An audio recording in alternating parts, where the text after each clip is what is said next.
চলছে WWE। দুইজনই লেডি মাস্তান, যদিও এরা হচ্ছে মামে।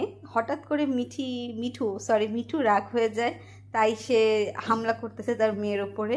আর তার মেয়েও খুব খেলতে চাচ্ছে, কিন্তু কেউ কারোর সাথে পারতেছে না। মানে দুইজনই খুব মারামারির মুডে আছে। এই মিঠু, এভাবে মারে না মা, এভাবে মারে না। মানে মিঠু যখন মারে খুব হিংস্রভাবে আঘাত দিয়ে মারে। আবার কেন জানি না খুব রাগ হয়ে গেছিল, হিংস্র হয়ে গেছিল। তাই যে হচ্ছে কি WWE দেখতে চান, এখানে দুইজন লেডি মাস্তানের মারামারি দেখে নেন, খুব এনজয় করতে পারবেন। এরকম প্রায় আমরা বাসায় দেখি, এরকম ওদের দুজনের মধ্যে মারামারি ভালোই লাগে। কিন্তু আফসোস হচ্ছে মিঠু খুব জোরে আঘাত করে, তো ওরা খুব ভয় পেয়ে যায়, মানে খুব আঘাত পেয়ে যায়।